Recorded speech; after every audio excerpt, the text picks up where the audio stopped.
Hi students, my name is Dr. Florence Kokul. I am a lecturer in the Department of Psychology of Mount Kenya University. I'm the one who is going to take you through BCP 1101, the introduction to counseling. Now in our last sessions, I took the group that I was teaching through the development of counseling since the traditional time up to the contemporary time. Now today, in our next lesson, we are going to look at what is contemporarily going on practically in the field of counseling. Now, counseling, now the topic that we are going to handle is images of the person implicitly in counseling approaches. Now, counseling has been having some naive images. Now, there are those, even in the current society or the current time, who are still looking at counseling as a service profession, whereby the client, when the client comes to the counselor's responsibility is to answer their questions. That is actually what counseling that is not what counseling is all about. Now, counseling is a specialized human relationship that is designed to facilitate changes in a client, changes in the way they perceive things, changes in their cognition, that is their beliefs, their understanding, feelings, and actions. Now, in all of us, what usually produce or give us problems is the way we perceive things, the way we interpret things, the way we interpret ideas are what psychologically disturbs us, and that is what takes us for counseling. Now, within this bisect of counseling relationship, there are various activities that go on. Now, in counseling, there is what is called learning. Now, the counseling is all about development. Learning in the sense that there are new things that as the counselor is taking the client through counseling, they learn new things. For example, it has a lot to do with psychoeducation. The client is taught new things. For example, if a client comes to you wanting to know how they can be able to manage certain issues or aspects of their life, for example, how to manage HIV and AIDS, the client will actually come to you for learning purpose. You are going to teach this client some of the techniques and the skills of how they can be able to manage HIV and AIDS. That is the component of counseling that is educative. It moves the client from point A to point B, and then the client develops. There's also unlearning in counseling. Unlearning means there are certain behaviors that are with us. They are behaviors that we actually already have, that we portray to other people and to the society. Now, some of these behaviors are actually not really very, very normal behaviors. So once somebody is taken through counseling, they are given an opportunity to unlearn some of these behaviors, and much more. This can happen through the role modeling. When they see somebody else modeling a different behavior from the one that they are always presenting, they'll start now changing their behavior and behaving according to that other person who is considered to be behaving normally.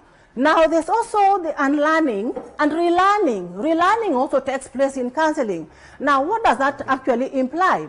Relearning means sometimes you can be having certain behaviors that are unbecoming. So once you're taken through counseling, you find yourself actually leaving out, stopping some of those unbecoming behaviors and adopting new behaviors. Now, as a professional activity, counseling is different in so many ways.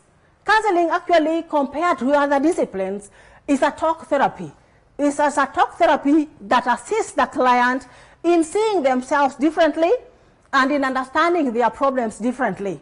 Now, sometimes a client can come to you, and when they come to you, they think like in their cognitive perception, they are feeling like the problem that they are experiencing is actually caused by other people.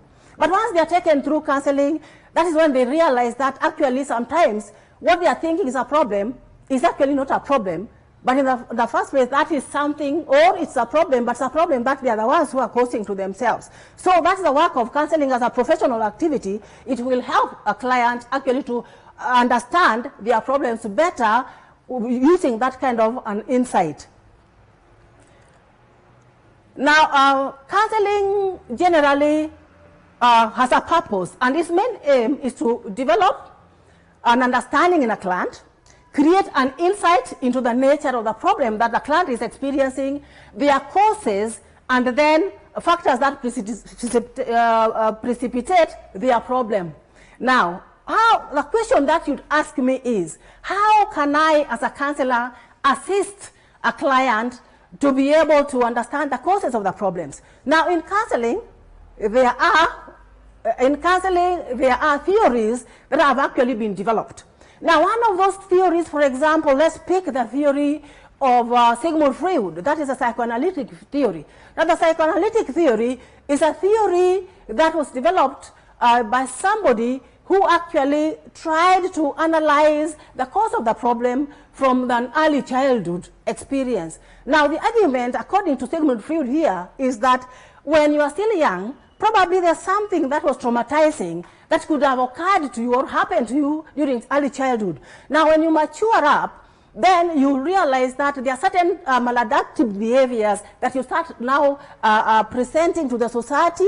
You are starting to also experience. For example, when you go to sleep at night, you start experiencing nightmares.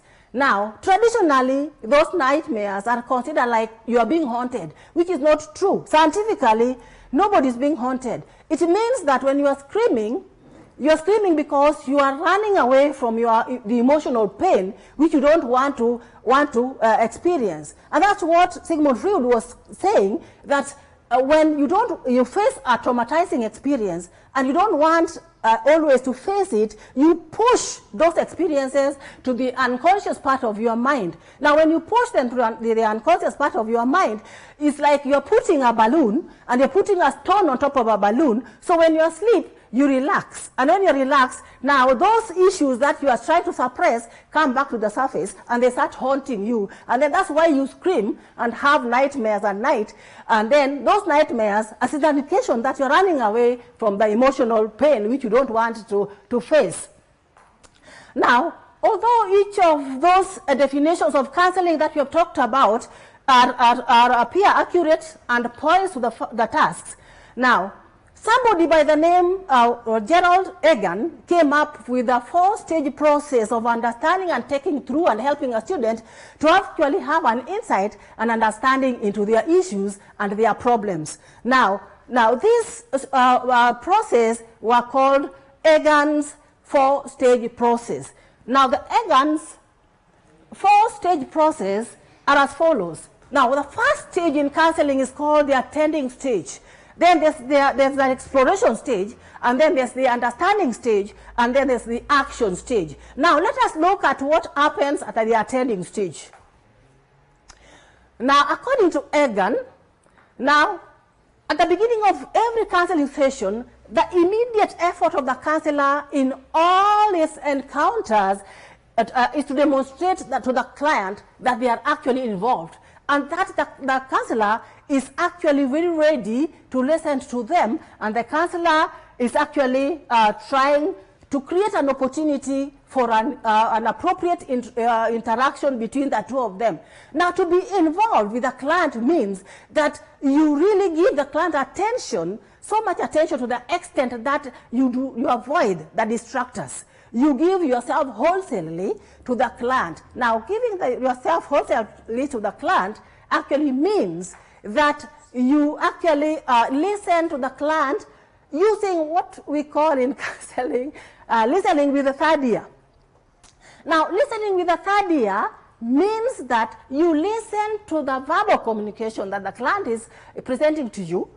You listen also to the non-verbal communication that the client is presenting to you, and then you listen also to the tone of the voice. Now, that is an indication that you're giving yourself in totality and wholesale to your client.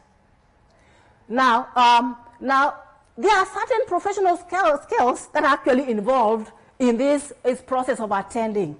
Now, there are attending behaviors that a counselor is expected to practice. Now, these attending behaviors are represented through an abbreviation that is a SOLA skills.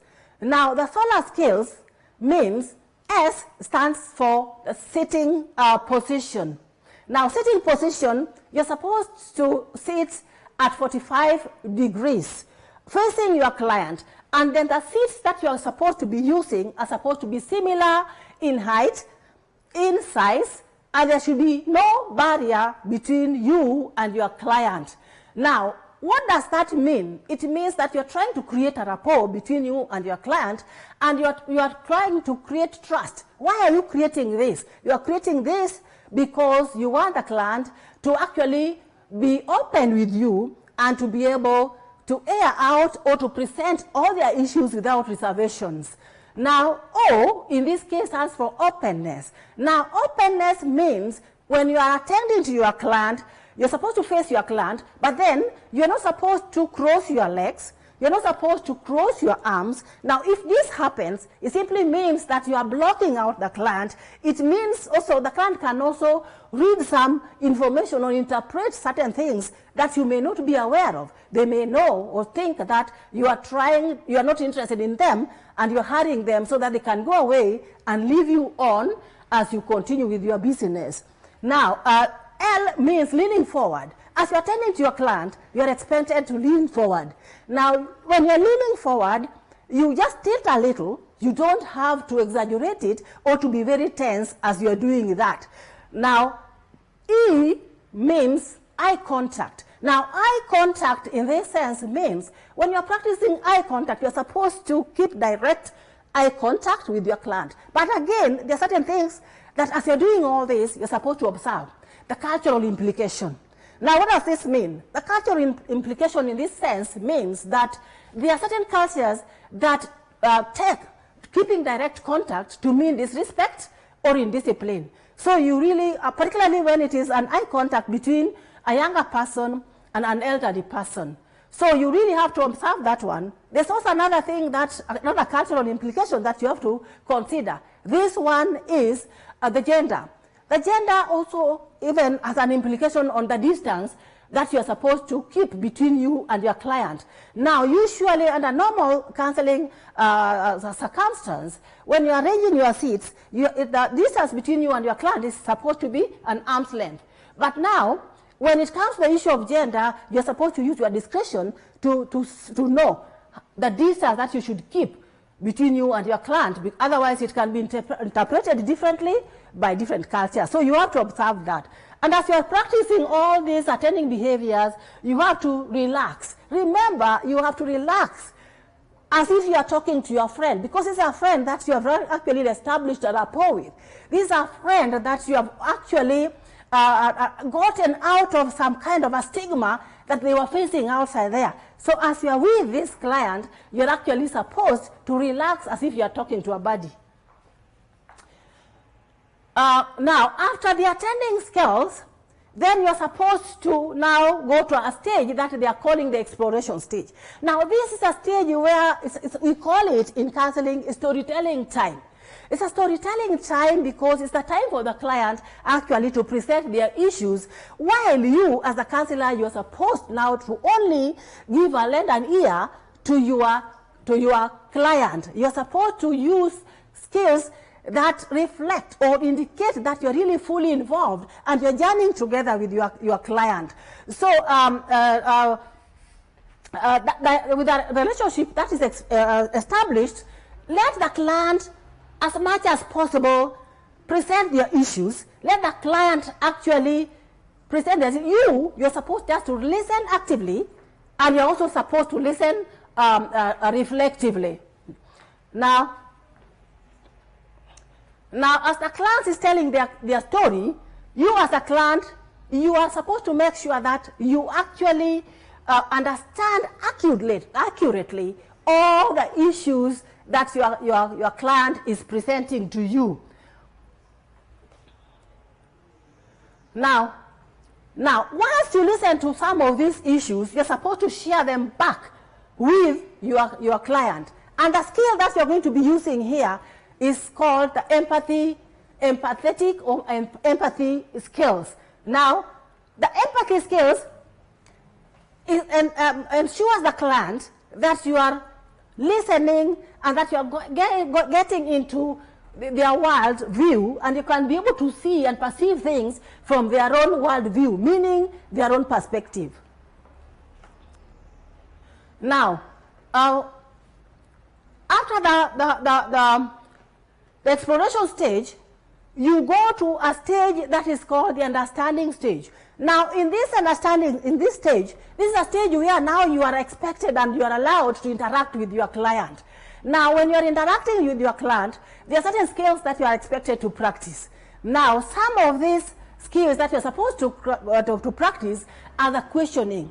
Now, the right way of questioning the client. Now, there are certain questions that you are not supposed to be using with your client. Now, the questions that you are not supposed to be using with your client are those questions that we call closed-ended questions. Closed-ended questions are those questions that require your client to answer in one word, like yes or no. Avoid those kind of questions, because as the counselor, what you are actually after is to be able to exhaustively understand the problem that your client is presenting to you and to get to the bottom. Now, if you ask them a one-word question, the client will not be able to understand the problem that the client is presenting to you. Now, after the client will have explored or presented their story, you're supposed to practice a skill that is called rephrasing and summarizing. Now, what do those words mean? They mean that you're supposed to, first of all, rephrasing would mean you repeat each and every word that the client has presented to you. Now, this assures the client that you are listening to them. Now, summarizing means if the client has told you a very long story, a very lengthy story, you're supposed to summarize that story in a way that the client can be able to understand themselves. There are certain situations where clients, people generally turn around and say, if you repeat to them what they say, they turn around and say, is that what I said? Then you say, no, I didn't mean it that way. So when you repeat to them, you're giving them an opportunity to either correct what they have just presented to you, or to verify that actually you have understood what they were talking about, which is really the main or the key thing in your relationship with your client when you are listening to them.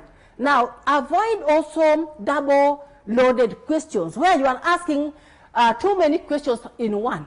Two questions at the same time. Avoid those kind of questions. Also avoid culturally biased questions, because remember, ethically in counseling, you're not supposed to impose your own personal values on the client. So avoid questions that are going to be touching on the culture of your client. Avoid those kind of questions.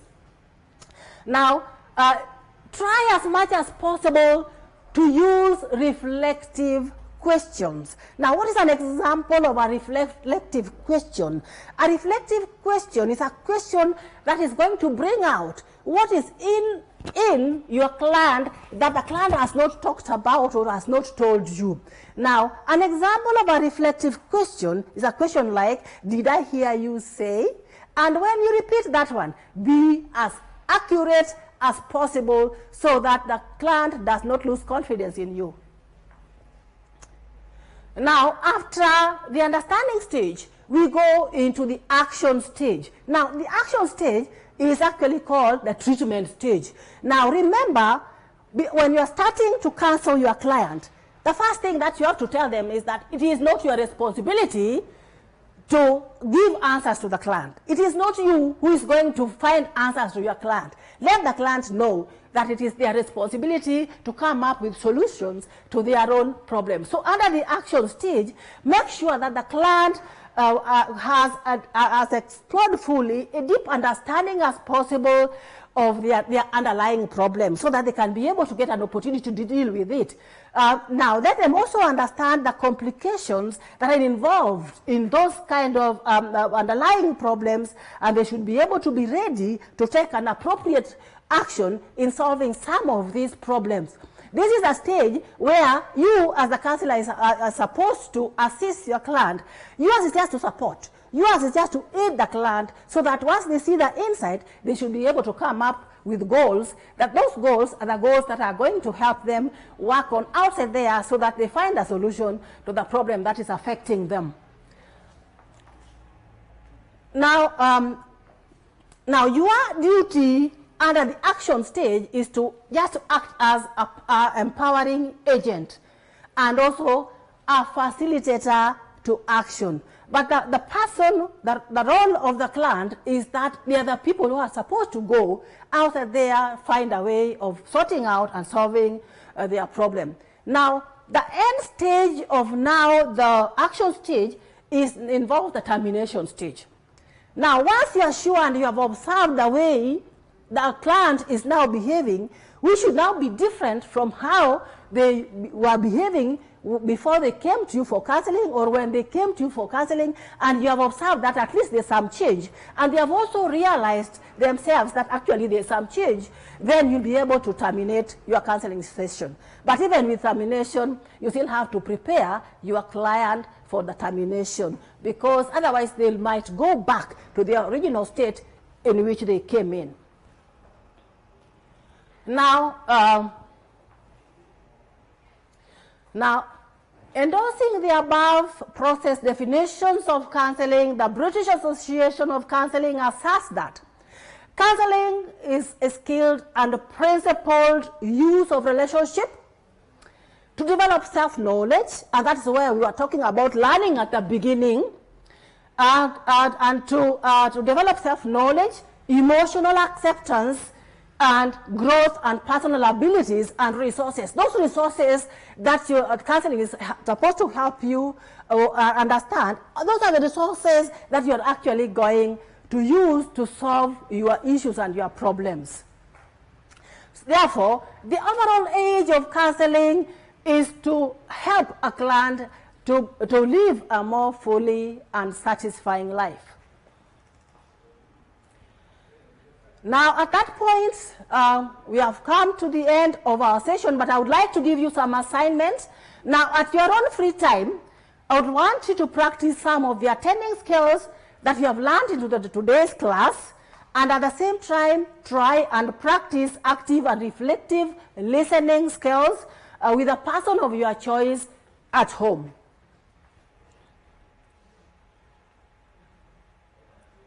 Now, you can also go into the internet and browse and get to understand some of the movies that are talking about some of these things, like the attending skills. Now, there's one by Dr. Kim Lamson that will actually demonstrate to you how you're supposed, the things that you're not supposed to do in counseling and the things that you're supposed to do in counseling. So I would like you to go and go to the internet, Google, and get some of these movies so that you practically can be able to understand with the lesson that we have taught today. That's the end of my lesson for today. Thank you for listening. Let's hope we are going to meet in the next class. Thank you. These televised lectures supplement our robust online learning going on our MKU online platform. You can view more on our televised lectures via our online platform. We are in a digital era, and Mount Kenya University knows this. The following are the steps to follow so as to complete your online application. Download the application form from the website www.mku.ac.ke. Attach copies of your academic certificates and ID. Pay the application fees via M-Pesa Pay Bill number 270988. Your ID is the account number. 2,000 shillings is the charge for a postgraduate. You can also deposit in the bank accounts provided on the website. Then email all the above to apply@mku.ac.ke.